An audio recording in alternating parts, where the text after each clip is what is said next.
Seperti yang kita tahu, kuliah di luar negeri adalah impian sebagian besar pelajar di Indonesia, bahkan mungkin impian semua orang. Selain untuk mendapatkan kualitas pendidikan yang lebih bagus, ternyata kuliah di luar negeri itu banyak banget ngebuka pintu yang gak kita duga sebelumnya. Contohnya, kita bisa traveling ke tempat-tempat baru, ikut banyak kegiatan, dan punya banyak kenalan orang baru. Tapi pada kenyataannya semua itu nggak selamanya seindah seperti yang orang-orang share di sosial media. Mungkin banyak dari mereka yang punya banyak teman dari berbagai negara, bahkan sampai punya pacar, dan bahkan sampai ketemu jodoh. Emang boleh ya segampang itu cari teman di luar negeri.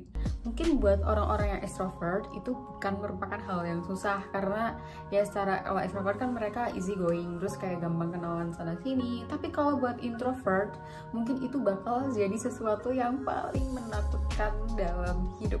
Oke, buat kalian yang lagi ngerasa lonely, kesepian, gak ada siapa-siapa, gak punya pacar, gak punya temen, dan hidup di luar negeri yang jauh dari keluarga juga, di sini aku bakalan share tentang pengalaman aku selama hidup di luar negeri. By the way, aku udah 4 tahun lebih di Turki dan sekitar 2,5 bulan lah di Romania. Tapi sebelumnya, kenapa sih kita disarankan buat cari teman dari luar negeri atau cari koneksi baru? Kayak kalau misalnya di sini banyak orang Indo, ya sama orang Indonesia aja.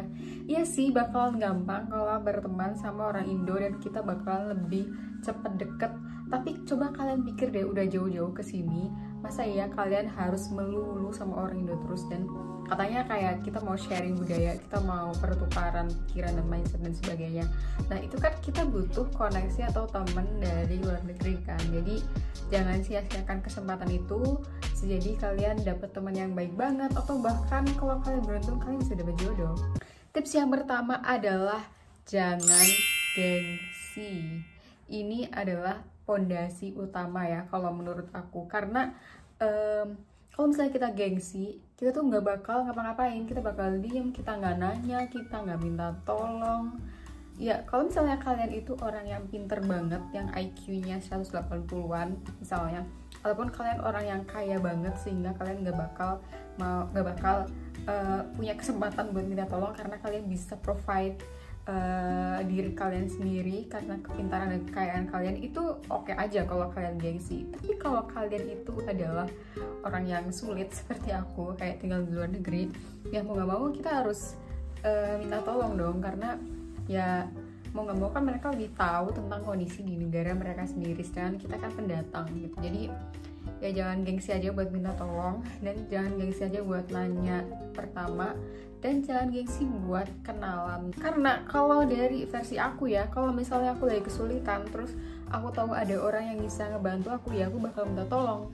Hidup di luar negeri itu udah susah guys, udah susah, mental kita juga udah terombang-ambing. Jadi kalau misalnya kita bisa minta tolong, kenapa kita harus mempersulit diri kita sendiri?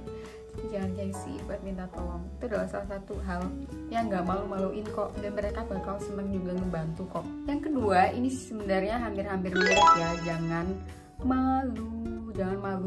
Jujur aku juga sampai sekarang masih sering agak malu gitu, tapi ya kita sama-sama improve untuk pokoknya gak selamanya kita harus malu lah.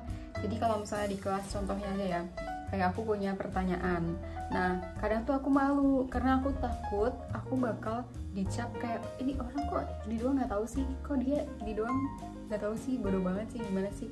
Itu pasti bakal terpikirkan di kepala kalian kalau kalian misalnya di kelas dan kalian punya pertanyaan tapi malu untuk nanya gara-gara malu dijudge sama anak-anak teman lain. Nah ini kalau saran aku ya tanyain aja, dan aku sudah sering mempraktekkan ini. Kalau misalnya aku benar-benar nggak tahu, ya aku nanya, karena tujuan aku kuliah di luar negeri kan buat belajar, bukan buat nunjukin kalau aku tuh lebih pintar dari warga lokal, no gitu kan. Jadi ya tujuan aku emang belajar, dan kalau aku nggak ngerti aku bakal nanya gitu loh. Jadi ya jangan malu, dan semua pikiran-pikiran buruk sebelum kita nanya yang bikin kita malu, yang cuma ada di kepala kita, itu nggak selamanya bakal terjadi kenyataan. Contohnya, aku mau nanya tapi nanti aku takut aku takut dibilang bodoh lah sama dosennya, atau aku takut diejek sama temanku. Tapi pada kenyataannya setelah aku nanya, itu semua tuh nggak pernah terjadi gitu loh. Jadi kayak mereka welcome, terus mereka jawab, terus mereka ngebantu, dan itu bikin aku kayak yaudah deh, kayaknya aku nggak boleh malu lagi, karena kalau misalnya malu terus aku nggak nanya, aku nggak bakal bisa belajar gitu. Dan mungkin yang aku kerjain tuh salah, tapi karena aku nggak nanya, aku jadi nggak tahu apa yang mana yang bener, dan itu bakal negatif banget buat diri aku ke depannya gitu. Jadi kalau kalian pernah baca quotes ini, yang artinya tuh kesempatan-kesempatan bisa hilang hanya karena kita tuh malu.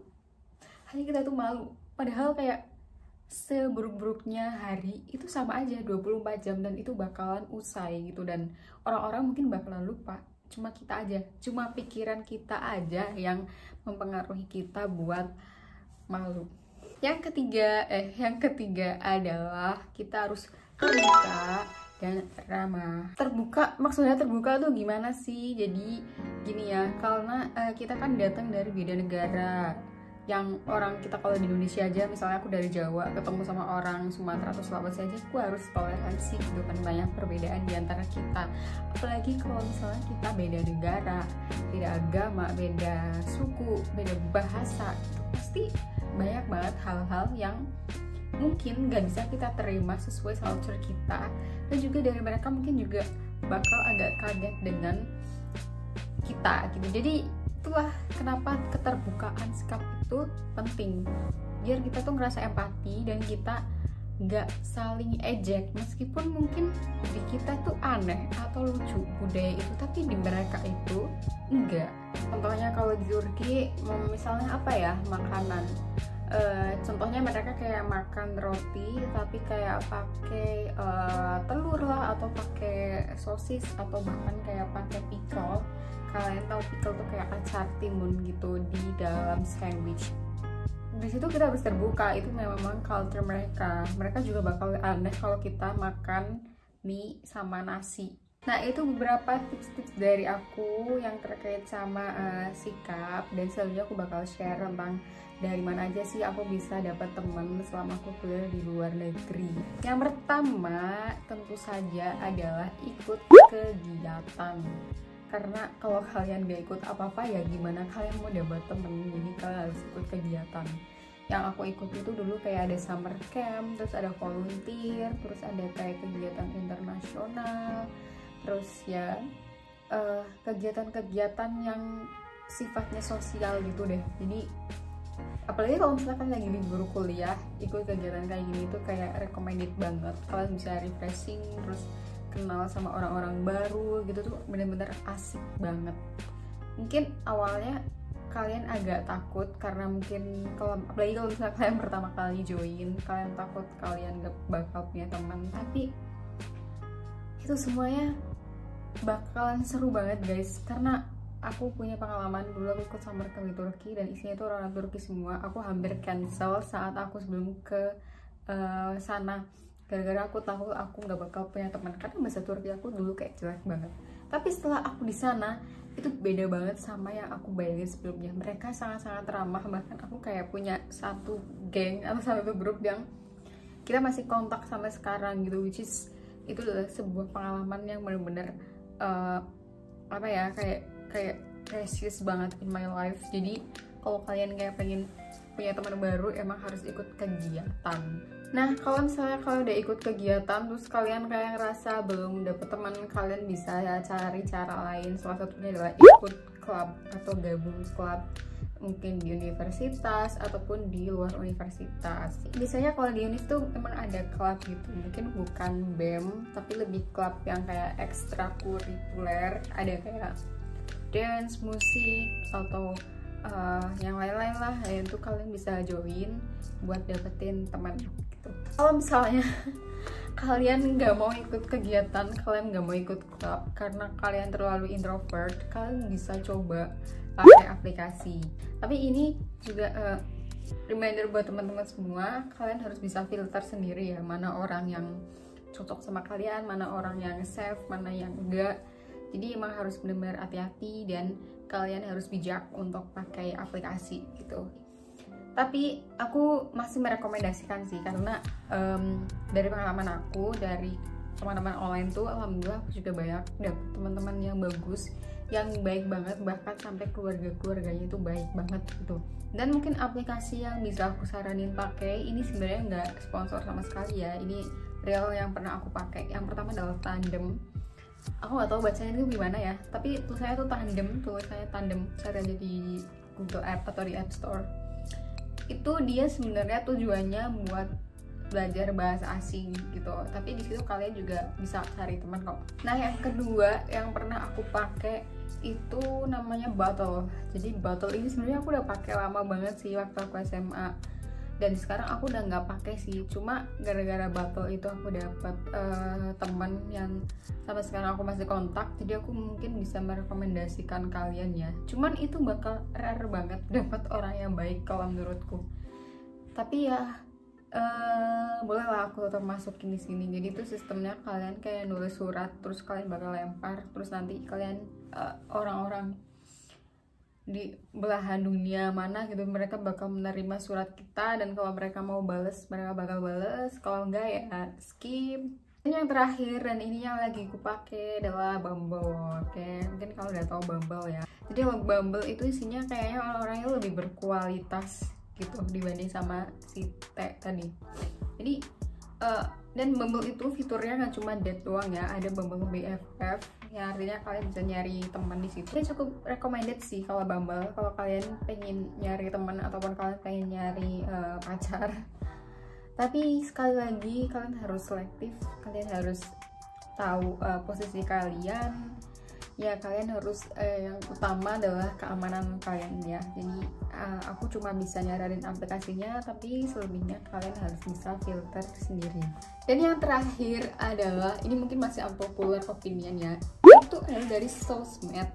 Dan sosmed yang aku pakai itu bukan Instagram, bukan WA, tapi TikTok, karena jangkauan TikTok itu lebih melokal. Nah, selama aku di Romania aku sering kayak upload video TikTok gitu, bahkan sampai viewsnya itu nembus kayak 200k.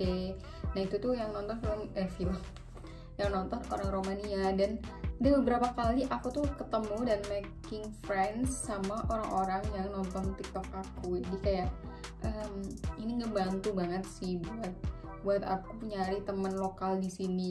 Nah, itu tadi beberapa tips dan juga rekomendasi aku buat cara nyari temen kalau kalian ngerasa kesepian di luar negeri. Dan itu murni sesuai pengalaman aku. Jadi kalau kalian ada tips lain, kalian bisa kasih di komen biar kita bisa saling share info. Mungkin kalian bertanya-tanya kayak emangnya itu nggak beresiko, emangnya itu kayak nggak bahaya. Kalau menurut aku, kalau misalnya kita nggak ngambil resiko, kita juga nggak bakal tahu kita bakal dapat teman atau enggak. Jadi menurut aku sih lebih baik ambil resiko ya, daripada aku diem aja dan nggak bakal dapat teman. Jadi kalau berhasil ya kita alhamdulillah, kalau enggak ya kita bisa ngambil hikmahnya aja. Jadi cukup sekian buat video kali ini, semoga bermanfaat buat teman-teman semua. Thank you buat yang udah nonton, see you di video berikutnya.